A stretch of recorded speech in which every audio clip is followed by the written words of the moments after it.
성경에는 여러 가지 난해 구절, 즉 해석하기 어려운 구절들이 있습니다. 사산이 있다가 자기 딸을 번제로 드렸다는 오늘 본문도 대표적인 성경 난해 구절 가운데 하나입니다. 우리는 지금까지 3명의 사사를 살펴보았습니다. 그런데 에웃은 왼손잡이였고 드보라는 여성이었으며 기드온은 의심 많은 사람이었지요. 그리고 오늘 살펴볼 입다는 장녀의 아들이었습니다. 이 사실을 두고 어떤 분은 하나님을 어찌하여 이렇게 무언가 문제 있는 사람들만 사용하실까 하는 의문을 가질지 모르겠습니다. 그러나 그렇지 않습니다. 하나님은 이런 사람들만 사용하시는 것이 아니라 하나님은 이런 사람들도 사용하신다고 하는 것이 사사기가 이 사건을 기록한 의도였습니다. 그리고 하나님께서는 약한 자를 들어 강한 자를 부끄럽게 하시는 분이시지만 많은 왼손잡이 가운데서 하필이면 에웃이고 많은 여성 가운데 하필이면 드보라이며 많은 장녀의 아들 가운데 하필이면 입다였을까요? 거기에는 그럴 만한 분명한 이유가 있다는 것 또한 사사를 통해서 우리에게 전하고자 하는 교훈입니다. 이스라엘 자손이 다시 여호와의 목전에 악을 행하였습니다. 그래서 하나님께서는 암몬 자손의 손에 그들을 파셨습니다. 암몬 자손은 아브라함의 조카인 롯의 후손으로 요단강 동편에 살고 있었습니다. 요단강 이스라엘 12지파 가운데에서 요단강 동쪽에 길닷 지방에 살던 갓 지파는 이미 18해 동안 암몬 사람들에게 억압을 당하고 있었습니다. 그런데 암몬 사람들이 길로 지방만 지배하는 것만으로 만족하지 못하고 욕심을 내어서 이제는 본토까지 쳐들어오려고 한 것입니다. 그제야 정신을 차린 이스라엘 자손들은 하나님께 살려달라고 아우성을 쳤습니다.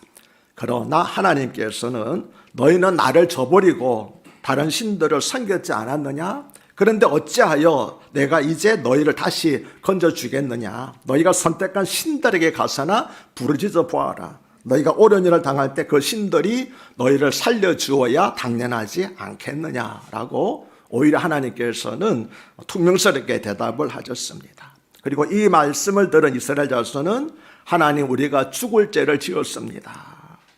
주님 좋으실 대로 하십시오. 그러나 다만 이번만큼은 우리를 살려주십시오라고 간구를 하였습니다. 그리고 자기들이 섬기던 이방 신들을 제거하고 여호와만을 섬겼습니다. 이에 사사기 10장 16절은 이스라엘 자손이 자기 가운데에서 이방 신들을 제하여버리고 여호와를 섬김해 여호와께서 이스라엘의 권고로 말미암아 마음에 근심하시니라고 말씀을 합니다. 우리 하나님은 참 마음이 약하신 분이십니다. 이스라엘의 죄악을 보시고 암몬 사람들 손에 그들에게 맡겨졌지만 그들이 회개하고 돌아와서 고통받는 것을 보시고는 또다시 아버지의 마음으로 그들을 안타깝게 여기시는 겁니다. 그래서 내가 어떻게 저들의 공경을 지켜보고만 있을 수 있겠느냐. 그래서 다시 이스라엘 역사에 개입하신 것입니다. 암몬 사람들이 갓 지파의 땅 길앗에 진을 치자 이에 맞서서 이스라엘도 미스바라는 곳에 진을 꾸렸습니다.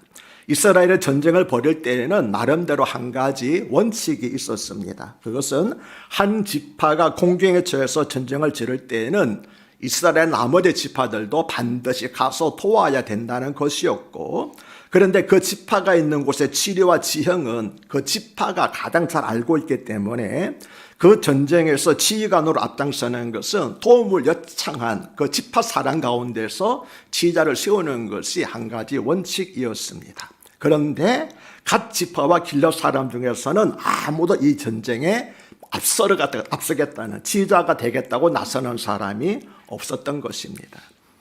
그래서 사사기 10장 18절을 보면 길앗 지방의 장로들이 누가 먼저 나가서 암몬 자손과 싸우겠느냐, 그 사람이 길앗에 사는 모든 사람의 통치자가 될 것이라고 제안을 했습니다. 아무도 나서지 않으니까 누군가 나가서 앞장서기만 한다면, 이기고 지는 것을 둘째 문제고 무조건 앞장서서 싸워지기만 한다면 그가 우리들의 통치자가 될 것이라고 제안을 했습니다.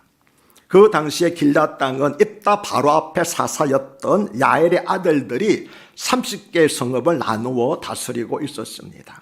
그런데 성읍에서 권세를 누리는 일에는 누구보다 앞장을 섰던 그들이 정작 하나님의 이름으로 나가는 전쟁에서는 뒤로 빠져버렸습니다. 그러나 이것은 오늘날도 정치인들 가운데서 우리가 흔히 볼 수 있는 비열하게 짝이 없는 모습인 것입니다. 길앗 출신 중에 누구도 암몬과의 전쟁에 앞장을 서려고 하지 않자 할 수 없이 길앗의 장로들은 입다를 찾아갔습니다. 입다가 군대로 조직하였는데 그 군대가 상당한 군대라는 소식을 들었기 때문입니다. 그런데 입다는 길앗이라고 하는 사람이 창녀에게서 낳은 아들이었습니다. 길앗은 본초에게서도 여러 명의 아들을 낳았는데 본초의 아들들이 입다를 시기하고 또 그냥 두었다가는 혹시 아버지의 유산을 또 이렇게 나누어 받을까 봐 염려하여서 그냥 입다를 그 땅에서 추방해 버렸습니다. 입다는 형제들을 피해서 이방 지역이었던 톱당으로 도망가서 그곳에서 살았습니다. 그런데 입다의 주변에 권세자들에게 박탈당해서 아무것도 가지지 않은 사람들이 모여들었습니다. 마치 다윗이 사울왕에게 쫓겨다닐 때에 아무것도 가지지 않은 사람들, 권력자들이 모든 것을 빼앗겼던 사람들이 다윗 주변에 몰려들듯이 그렇게 입다 주변에도 아무것도 갖지 못한 사람들이 몰려들었습니다. 그들은 아무것도 가지고 있지 않았기 때문에 오직 여호와 하나님만 의지할 수밖에 없는 사람들이었습니다. 길앗의 장로들은 그 톱당에 가서 입다에게 그들의 통치자가 되어달라고 부탁을 했습니다. 입다는 당신들은 나를 미워하여 내 아버지 집에서 쫓아내지 않았어. 그런데 어째서 당신들이 어려움을 당한다고 나를 찾아왔소라고 질책하였습니다. 그러자 길앗의 장로들은 바로 그렇기 때문에 우리가 당신을 찾아온 것입니다. 우리와 함께 가서 암몬 자손과 싸운다면은 당신이 모든 길앗 사람의 통치자가 될 것입니다라고 제안을 했습니다. 그 말을 듣고 입다가 길앗 장로들에게 다시 물었습니다. 당신들이 나를 데리고 가서 암몬 자손과 싸울 때에 여호와께서 그들을 나에게 넘겨주신다면 과연 당신들은 나를 통치자로 받들겠소? 그러자 길앗의 장로들이 입다에게 다짐했습니다. 여호와께서 우리의 증인입니다. 우리가 틀림없이 당신이 말한 대로 시행하겠습니다. 그래서 이제 입다는 이스라엘의 사사가 된 것이죠. 그런데 우리는 길앗 장로들과 입다 사이에 오간 대화를 통해서 둘 사이에 전쟁에 대한 다른 시각의 차이가 있다는 것, 시각의 차이가 있다는 사실을 발견할 수 있습니다. 길앗의 장로들은 입다가 큰 용사이기 때문에 상당한 큰 군대를 이끌고 있기 때문에 암몬과의 전쟁에서 이스라엘 군대를 이끌 수 있을 것이라고 하는 생각을 가지고 입다에게 찾아갔습니다. 다시 말하면 그들은 사람인 입다와 그 군대를 의지한 것이었습니다. 그러나 입다는 뭐라고 말합니까?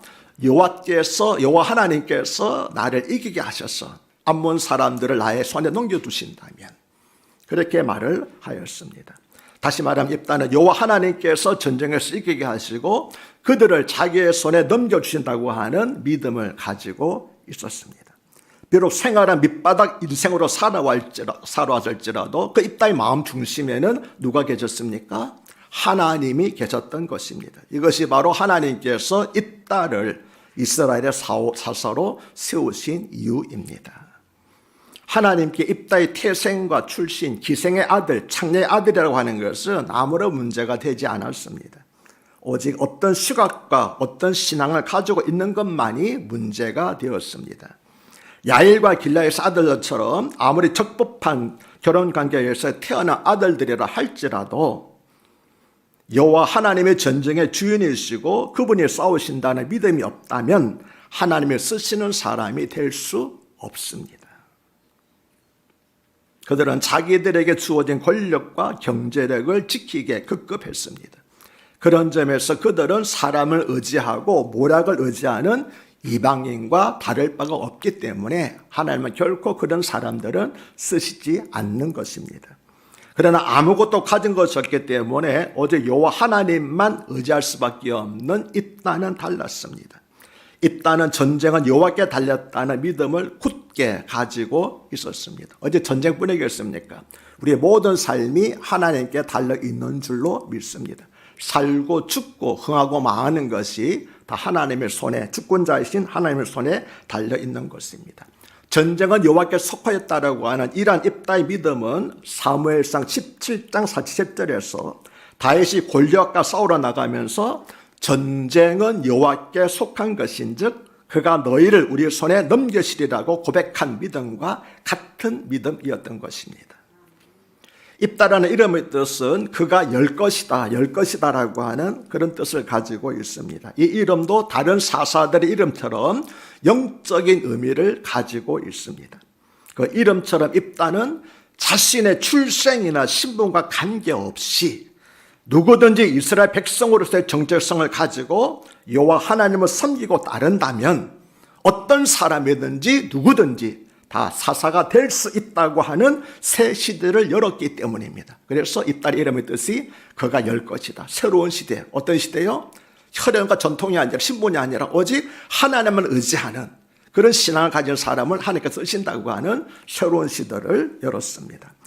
이것은 오늘날에도 동일합니다. 꼭 신학을 전공하고 목사 안수를 받아야만 하나님께서 쓰시는 것이 아닙니다. 그리스도인이라고 하는 정체성을 가지고 열심히 하나님을 섬기고자 한다면 하나님은 누구라도 언제든지 그를 사용하시기 때문입니다. 우리가 다니엘 기도에 참석하여 받는 은혜가 그것입니다. 하나님은 목사나 선교사만을 사용하시지 않습니다. 하나님은 일반 성도들을 통해서 더 크고 많은 일을 행하고 계십니다. 제가 다니엘 기도에 11일째 참석, 오늘 이제 12일째 참석할 터인데 쭉 지켜보면서 느낀 것이 일반 성도님들의 간증이 더 은혜롭다. 그걸 제가 느꼈습니다. 왜냐하면 목사들은 은근히 자기도 모르게 은연중에 가르치려고 하려고 하는 그런 성향이 나타납니다. 그런데 일반 성도들은 아주 순수하게 자기가 받은 은혜를 솔직하고 겸손하게 고백하기 때문에 더 많은 은혜를 받을 수 있었습니다. 그리고 어저께 우리 잘 아시는 개그우먼 조혜련 집사님이 간증을 하는데 제가 깜짝 놀랐습니다. 목사에게 도전을 주는 집사구나. 엄청난 도전을 제가 받고 우리 교회도 당장 적용해야 될 그런 많은 일들이 있던 것을 제가 도전을 받았습니다. 이처럼 하나님께서는 목사나 또는 선교사들만 사용하지 않고 하나님께 헌신하는 것으로 작정된 사람, 내가 누구인가, 그리스도인이라고 하는 정체성을 가지고 하나님께 헌신으로 작정한 모든 사람들은 이 시대에 누구든지 들어 쓰시는 줄로 믿습니다. 여러분도 들어질 수 있습니다. 그래서 여러분도 하나님이 사용하시는 간증의 주인공이 되시기를 주님의 이름으로 축복합니다. 이렇게 하여 하나님의 뜻에 따라 이스라엘 사사가 된 입다는 먼저 암몬 왕에게 사자를 보내요. 왜 이스라엘과 싸우려고 하는지 그 이유를 밝히라고 하였습니다. 이 암몬 왕은 너 이스라엘 사람들이 이집트에서 나왔을 때 아르논 강에서부터 야복강과 요단강에 이르는 내 땅을 모두 빼앗아 갔다. 그러니 이제 그 땅을 순순히 내어놓아라고 요구를 하였습니다. 이 주장은 암몬 족속이 아모리 족속을 계승했다는 것을 근거로 한 것입니다. 그러나 실제로는 암몬 족속과 아모리 족속과는 아무런 관계가 없습니다. 아모리 족속은 원래 가나안 땅에 있었던 7족속 가운데 하나고 암몬 족속은 롯의 아브라함의 족과 롯의 후손이기 때문에 실제로는 아무런 관계가 없는데도 불구하고 억지 주장을 펼친 것입니다.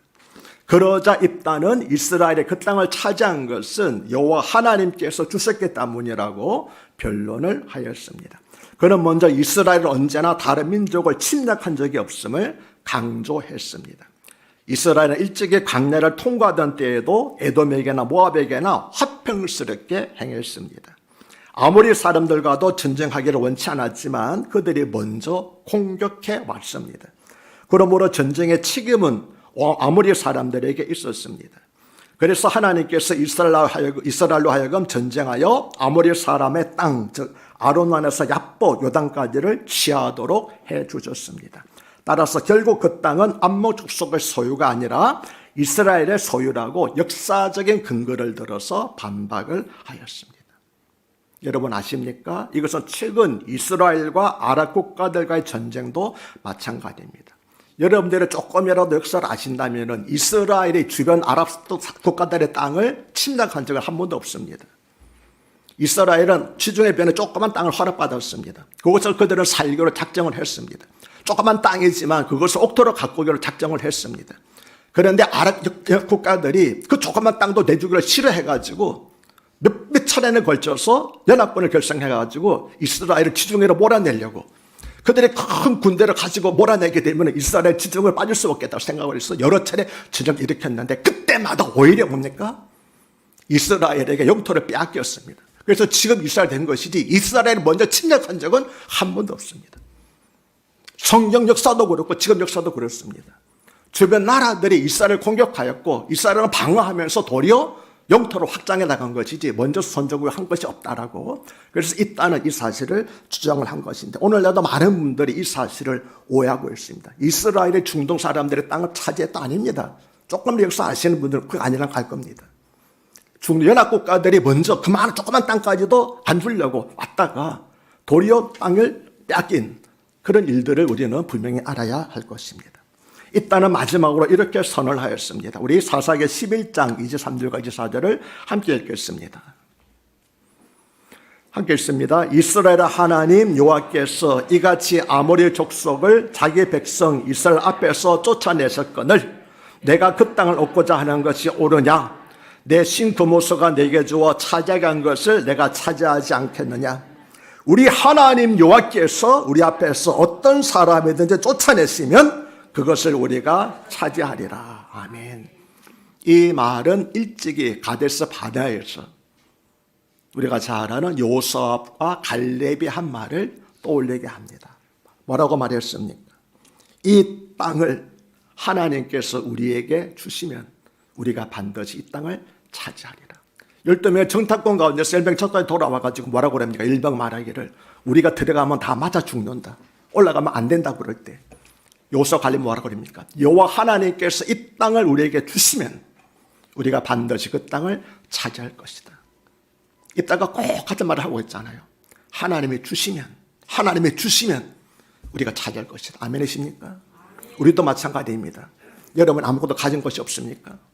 그러나 하나님께서 주시면 우리가 모든 것을 차지하게 될 줄로 믿습니다. 아무것도 없는 사람들이 입다 주변에 모여들었잖아요. 그것이 이스라엘 형편 아니었습니까? 그러나 하나님께서 주시면 우리가 차지하리라고 하는 믿음이 입다에게 있었던 것입니다. 입다는 평화적 협상으로 해결하려고 했지만 암몬의 왕은 이를 거절하고 먼저 전쟁을 선포했습니다. 사사기 11장 29절은 이에 여호와의 영이 입다에게 임하시니 입다가 길르앗과 므낫세를 지나서 길르앗의 미스바에 이르고 길르앗의 미스바에서부터 암몬 자손에게 나아갈 때라고 말씀을 합니다. 이에는 암몬의 왕이 전쟁을 선포함이라고 하는 의미입니다. 이처럼 입다는 전쟁할 준비도 안 된 군대를 이끌고 하나님의 뜻과 도우시는 성령의 능력을 의지하여 암몬 자손과 싸우기 위해서 나아갔습니다. 길르앗의 장로들이 나라의 상에 급해서 인간적인 생각으로 입다를 찾아온 것이 아니라 이러한 일들은 하나님의 섭리 가운데서 이루어진 이런 사실을 입다는 확신하고 있었기 때문입니다. 비록 그 출생은 비천할지라도 여호와 하나님의 신앙을 붙잡고 하나님의 역사를 기억하는 사람에게 하나님의 영이 임했습니다. 하나님의 눈에는 이 사람의 태생이 합법적이었는가 그렇지 않은가는 전혀 중요하지 않았습니다. 하나님의 역사를 알고 있었던 입다, 하나님의 역사를 이끌어 가시는 분이라는 것을 알고 있었던 입다, 그 여호와 하나님의 전쟁에서 직접 싸우시는 분이시며 이스라엘을 승리하게 하시는 분이라는 것을 알고 있었던 입다는 이제 한 지파의 머리에서 이스라엘의 사사가 되었습니다. 이따가 군대를 모아서 암몬 자손과 싸울 군대를 모집하기 위해서 입다는 여러 지방을 방문했는데 가장 먼저 방문한 곳이 길르앗 지방이었습니다. 길르앗 지방이 어떤 곳입니까? 자기 이복 형제들에서 쫓겨난 곳입니다. 그래서 이복 형제들은 길르앗이 통치자가 되어서 그 땅에 차동으로 들었을 때에 벌벌 떨었을 것입니다. 복수나 하지 않을까. 그러나 입다는 이스라엘 통치가 되었음에도 불구하고 결코 사사로운 개인적인 감정으로 복수를 하지 않았습니다. 그는 공동체의 화합을 중시했기 때문입니다. 사사로운 일이 얽매이지 않는 지도자의 아름다운 모습을 우리에게 보여주고 있습니다. 우리나라 안타까운 사실이 뭡니까? 정권이 바뀔 때마다 전 정권이 사람들을 다 감옥에 보내는 그런 일들이 우리나라의 악습 아닙니까? 입단은 얼마든지 형들에게 원수를 갚을 수 있었을 것입니다. 억울하게 쫓겨나지 않았습니까? 그러나 그는 형들에게 대해서 하나도 안갚음을 하지를 않았습니다.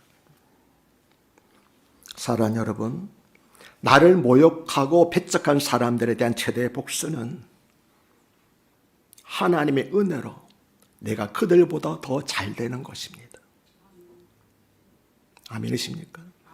나를 배척하고 모욕한 사람, 쫓아낸 사람들에게 대해서 내가 보여줄 수 있는 가장 큰 복수는 하나님의 은혜로 내가 그들보다 더 잘 되는 것입니다.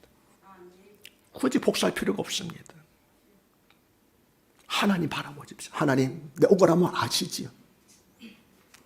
나는 친히 원수를 갚지 않겠습니다. 그러나 하나님 아시는 줄 믿습니다. 하나님께서 그렇게 하여 주셨습니다. 입다는 비록 아버지 유산을 받지 못했지만 그 대신 더 큰 하나님을 유업으로 받았습니다. 그래서 하나님께서 친히 그의 방패와 상급이 되어 주셨습니다. 사랑하는 여러분도 그렇게 복수하시기를 바랍니다. 째째하게 사사로운 감정으로 복수하지 마시고 하나님의 큰 은혜로 그들이 스스로 부끄러워서 잘못을 회개하도록 하는 것이 가장 큰 복수입니다. 그런데 하나님의 영이 임하고 암몬과 전쟁을 하러 나갈 때 입다가 이렇게 소원을 했습니다. 주께서 과연 암몬 자손을 내 손에 넘겨주시면 내가 암몬 자손에게서 평안히 돌아올 때에 누구든지 내 집 문에서 나와서 나를 영접하는 그는 여호와께 돌릴 것이니 내가 그를 번제물로 드리겠나이다. 아멘 하셨습니까? 그렇다면 하나님은 과연 사람을 제물로 받으시는 분일까요? 내가 번제물로 드리겠다고 그랬는데 입다의 이야기 때문에 하나님께서 사람을 제물로 받으시는 분이라고 생각하시면 오해입니다. 왜냐하면 하나님의 법, 율법은 결코 사람을 제물로 받지 않으시기 때문입니다. 하나님의 법에 의하면 동물이든 사람이든 처음 태어난 것은 모두가 다 하나님의 것입니다. 하나님의 것이라는 말을 히브리어로 라도나이라고 합니다. 이 말을 우리 성경에서는 하나님께 돌리다라는 말로 번역을 했습니다. 동물이든 사람이든 처음 태어난 것은 모두 하나님께 돌려야 했습니다. 근데 돌려는 방법이 두 가지입니다. 동물은 하나님께 죽여서 제사를 드려서 돌렸습니다. 그러나 사람은 그럴 수 없었기 때문에 어린 양과 같은 동물이나 돈, 속전을 드리는 것으로 대신했습니다. 이것을 대속이라고 말합니다. 다른 가축들을 직접 죽였지만 사람은 대속을 했습니다. 더구나 입다의 소원을 히브리어 성경에서 보면은 그는 누구든지 내 집 문 앞에서 나와서 나를 영접하는 그는 여호와께 돌릴 것이니 내가 그를 번제물로 드리겠나이라는 말씀에서 여호와께 돌릴 것이다라는 말과 내가 그를 번제물로 드리겠나이라는 말이 히브리어 접속사 와오라는 말로 연결되어 있습니다. 그런데 이 와오라는 말이 또는이라는 뜻입니다. 그렇기 때문에 이걸 또는이라고 하는 말을 적용시켜서 금방 했던 말을 제가 다시 해석하면 이렇습니다. 그가 여호와께 소원하여 이르되 주께서 과연 암몬 자손을 내 손에 넘겨주시면 내가 암몬 자손에게서 평안히 돌아올 때 누구든지 내 집 문 앞에서 나와서 나를 영접하는 그는 여호와께 돌리거나 또는 내가 그를 번제물로 돌리겠나이다. 사람이면 하나님께 드리고 하나님 것으로 삼고 짐승이면 번제물로 드리겠나이다 라고 하는 그런 뜻이었습니다. 즉 입다의 소원은 만약 입다가 전쟁에서 이기고 평안히 돌아올 때 자기 집의 문에 나와서 그와 만나는 것이 동물이라면 그것을 번제로 드리겠고 사람이라면 그를 하나님에게 속한 사람, 즉 하나님의 것이 되게 하겠다는 뜻이었습니다. 여러분 생각해 보십시오. 하나님의 영이 성령이 임한 입다가 하나님의 전쟁을 나가면서 어떻게 하나님이 원하시지 않는 이방 사람들 하는 저 형태를 하겠다고 하겠습니까? 여러분 입다를 보시면 이스라엘 역사를 너무나 잘 알고 있고 율법을 너무나 잘 알고 있는 사람입니다. 그런데 그가 어떻게 이렇게 이방 사람들이 하는 그 일을 행할 수 있겠습니까? 더구나 입다는 이스라엘 역사와 하나님의 법에 대해서 누구보다도 정통한 사람이었는데 하나님이 함께 하심으로써 입다는 암몬 사람들 크게 무찌르고 돌아왔습니다. 입다가 돌아온다는 소식을 듣고 집에서 무남동녀 외딸이 소고를 잡고 춤을 추면서 아버지를 영접했습니다. 승리의 기쁨도 잠시 입다는 사랑하는 외딸을 보는 순간 하나님과 약속이 생각났습니다. 그는 자기 옷을 찢으면서 크게 슬퍼했습니다. 그는 눈에 넣어도 아프지 않은 사랑하는 딸에게 어찌할꼬 내 딸이여 너는 나를 참담하게 하는 자요 너는 나를 괴롭게 하는 자 중에 하나로다. 내가 여호와를 향한 입을 열었으니 능히 돌이키지 못하리로다 라고 말하였습니다. 그런데 의외로 딸이 담담하게 대답을 합니다. 나의 아버지요 아버지께서 여호와를 향한 입을 여셨으니 아버지 입에서 내 말씀대로 내게 행하소서. 이는 여호와께서 아버지를 위하여 아버지의 대적 암몬 자손에게 원수를 갚아줬습니다. 참으로 그 아버지의 그 딸의 믿음 아닙니까? 얼마 전에 유튜브에서 분당 우리교회 이찬수 목사님이 이런 고백을 하는 것을 들었습니다. 그런 말하기를 제가 교회를 은퇴한 후에 또는 제가 세상을 떠나기 전에 꼭 듣고 싶은 말이 있습니다. 그것은 다른 사람이 아니라 제 세 자매로부터 내 아버지는 사꾼이 아니라 진짜 목사였습니다. 그제 자기가 죽기 전에 그리고 교회를 은퇴하면서 꼭 듣고 싶은 말이라고 하였습니다. 저도 제 자녀들로부터 그런 말을 듣기를 소원합니다. 여러분이 아니라 저를 누구보다도 가장 잘 알고 있는 제 자녀들부터 우리 아버지는 사꾼은 아니었어요. 진짜 위대한 목사인지는 몰라도 적어도 사꾼은 아니었습니다라고 하는 그런 인정을 받고 싶습니다. 사랑하는 여러분도 내 아버지는 진짜 장로였습니다. 내 어머니는 진짜 권사였습니다라고 하는 그런 인정을 받는 여러분이 되시기를 주 이름으로 축복합니다. 그런데 그 다음 구절이 성경 읽는 독자들을 헷갈리게 만듭니다. 우리 사사기 37장과 38절을 함께 읽겠습니다. 함께 읽습니다. 또 그의 아버지에게 이르되 이 일만 내게 허락하사 나를 2달만 버려두소서.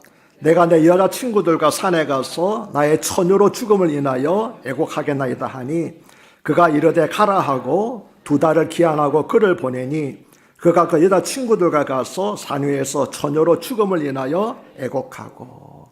이 두 구절을 보면은 입다의 딸이 정말 번제로 드려져서 죽은 것 같습니다. 그러나 우리 성경이 아니라 히브리어로 된 원어 성경을 보면은 두 구절 모두 죽음이라는 단어가 나타나지 않습니다. 제가 히브리어 성경, 원어 성경을 우리말로 직역하면 이렇습니다. 입다의 딸이 그녀의 아버지에게 말했습니다. 이 일이 내게 있게 해주세요. 2달만 나를 내버려 두세요. 산에 갔다가 내려오겠습니다. 나의 친구들과 나의 처녀됨을 통곡하겠습니다. 그가 말하였다. 가라. 그가 그녀를 2달 동안 보내주었습니다. 그녀와 그의 친구들은 산으로 가서 그녀의 처녀됨을 통곡했습니다. 아멘. 죽음이란 말이 있습니까? 없습니까? 없습니다. 히브리어 원어 성경에도 없고 히브리어 성경을 헬라어로 번역한 70일 성경에도 죽음이란 말은 없습니다. 킹 제임스 성경, 영어 성경보다 가장 보편적인 킹 제임스 성경에도 죽음이란 말은 전혀 나오지 않고 여러분 오늘날 미국 사람들이 많이 사용하고 있는 NIV 성경에도 죽음이란 말은 전혀 나타나지 않습니다. 이건 뭘 말하고 있습니까? 실제로 입다는 자기 딸을 번제로 죽이지 않았다는 거예요. 그러면 입다의 딸은 왜 실패했을까요? 입다의 딸이 슬퍼한 이유는 그녀가 결혼하지 못하고 평생을 처녀로 살아야 할 처지가 되었기 때문입니다. 고대 이스라엘 여자들에게 가장 큰 불행은 결혼하지 못하는 것과 자녀를 갖지 못하는 것이었습니다. 더구나 입다의 딸은 무남 동녀 외동딸이었습니다. 그러니 아버지를 위해서 자녀를 낳아줘야 되는데 그러지 못하니까 얼마나 아버지에게 죄송한 마음이 있지 않겠습니까? 또 결혼을 앞두고 여인이 지켜야 할 가장 소중한 것 중에 최고는 자기의 처녀됨이었습니다. 입다의 딸은 지금까지 그것을 잘 지켜왔습니다. 그런데 이제 아버지의 소원에 따라서 결혼하지 못하게 되었습니다.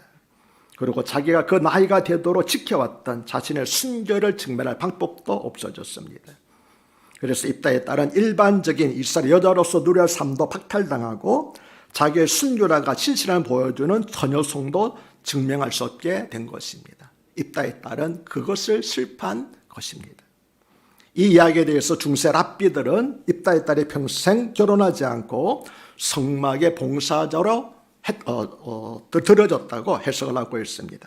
한나가 사무엘을 하나님께 드려서 성막에서 평생 봉사도록 했듯이 입다도 그의 딸을 성막에서 봉사하는 처녀로 평생을 드렸다는 것입니다.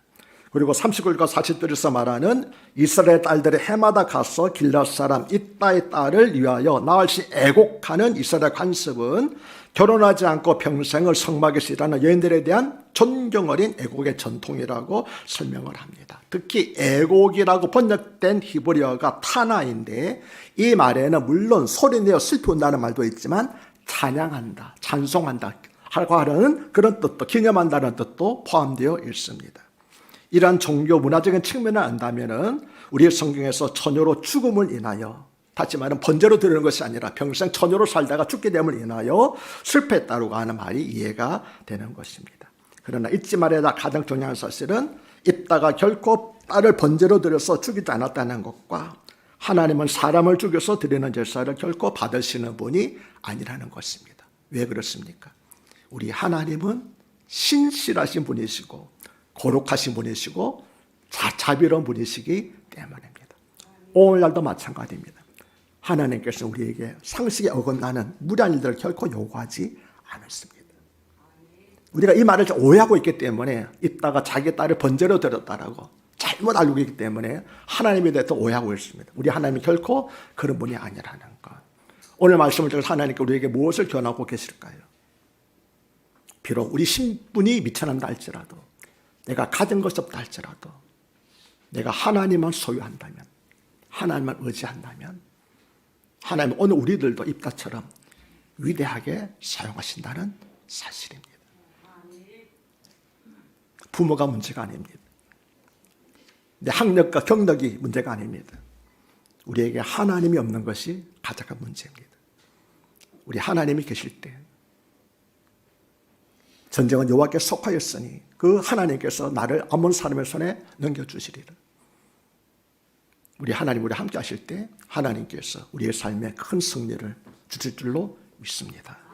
하나님 아버지, 오늘 말씀을 통하여서 특히 입다 이야기를 통해서 우리가 무엇을 의지하며 살아가야 될지 깨닫게 해주시니 감사합니다. 갖지 못한 것, 이런 것 슬퍼하지 말게 해주시고 오직 주님을 위해서 주님의 헌신하는 사람이 될 수 있도록 우리가 누구인지, 내가 믿는 하나님 어떤 분인지 다시 깨닫는 시간 되게 하여 주시옵소서.